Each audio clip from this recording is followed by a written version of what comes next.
alors Mame Birame bala ñuy sori sax faaw rek ñu taxawaat ci évoquer li nga xam ne Pape Sané waxoon na ci démb lu bari muy mbirum Pape Ndiaye suñu mbokk suñu xarit jamono ji yoon teg ko loxo ñu àtte ko démb ne teg nañ ko ñetti atum kaso mu boole ci ñetti weer yoo xam ne da koy tëdd Pape Sané ñëw na démb ci procès bi ni mu tëddee tey nee nañ ay avocat am dinañ def appel yow it yaa nga fa woon démb ba rapidement ban jàngat ngay am ci procès boobule amoon démb ci tribunal des flagrants délits bu Dakar.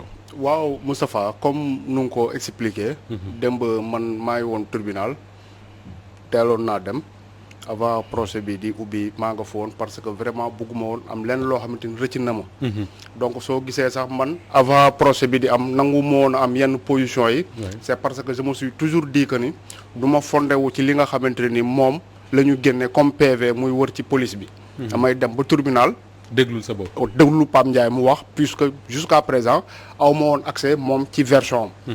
bi ñu demee démb tribunal déglu nañu partie yëpp ñu wax démb maa ngi suivre Pape Sané mu ciy revenir pertinemment.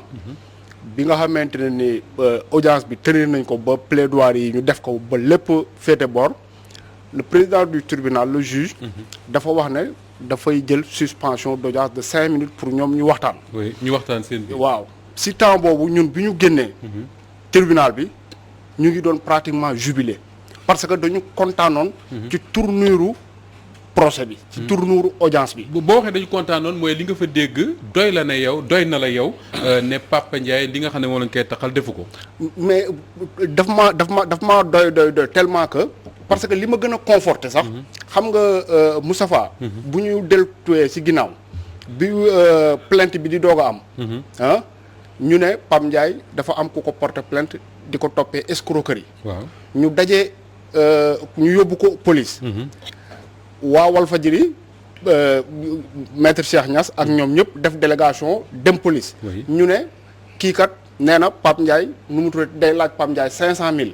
ñooñu génnee 500000 ci saa si. mais bu dee loolu la dañ koy mu ngi nii dañ ko koy jox. ñu ne déedéet médiation pénale mënul am. parce que affaire bi kat nekkatul escroquerie kese. parce que Pape Ndiaye ci jëfinam dafa porter atteinte à l'institution judiciaire.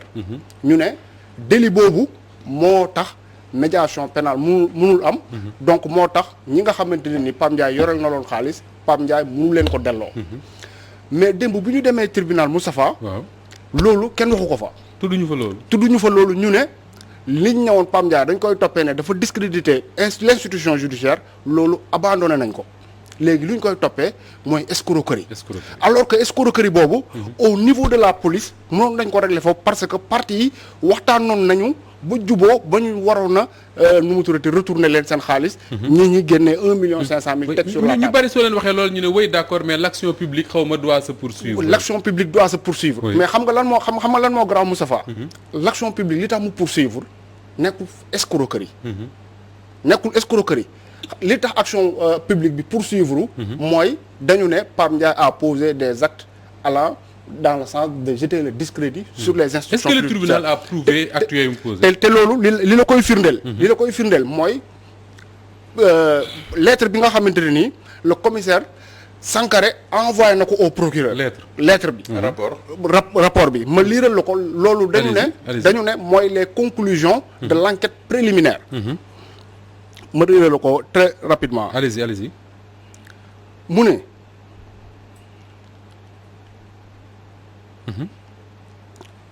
la sûreté urbaine de détruire ses propos d'une telle gravité constitue des actes de nature à jeter le discrédit sur l'institution judiciaire et ces deux magistrats dont le monde connaît leur sens élevé de la responsabilité.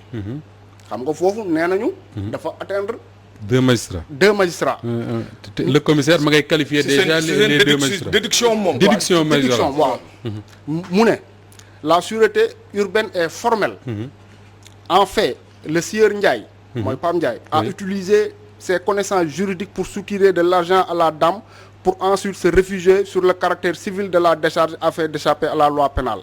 En agissant ainsi de la sorte, il a gravement porté atteinte à l'honorabilité du juge d'instruction chargé du deuxième cabinet ainsi qu'à celle de tous les magistrats de l'institution judiciaire d'une manière générale. C'est le commissaire qui écrit ça. Le commissaire moo bind loolu. avec les qualificatifs. waaw avec les qualificatifs ñu toppee Pape Ndiaye loolu. ñu ñëw ba tribunal ñu ne loolu kenn waxatu ko. léegi escroquerie ba nga xamante ni mënoon nañ ko régler ca police ba. oui kon li commissaire bi bind ak li coow li bareeg ba tax ñu téye ko placé ko su mën a def bi ñu ñëwee tribunal waxatuñ ci loolu. waxatuñ ci dañ mais Moustapha li xew nii mais c'est d'une extrême gravité. parce que dafa mel ne ñoom dañoo yëkkati woon acte de nature à jeter le discrédit. pour mën ko téye pour procès am.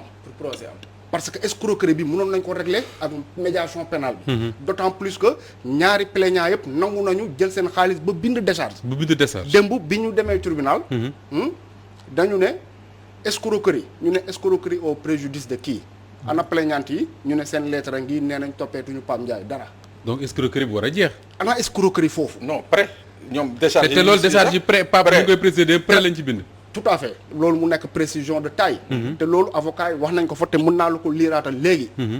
ki nga xamante ne nii moom moo ne Pape Ndiaye encaissé na 1 million. xam nga lan la bind. waaw mu ne 3 points atteste avoir reçu des juges de Pape Ndiaye.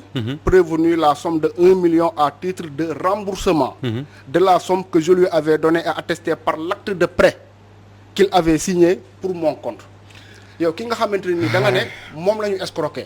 kooku mu ne remboursé na ma xaalisam. bu ma ko abaloon mais léegi ana escroquerie foofu. ça pose problème alors. mais ça pose véritablement problème. te Moustapha lii nii. dañ ko war a dénoncer ba fu mu yem. parce que xam nga depuis le début ñun dañu ne woon.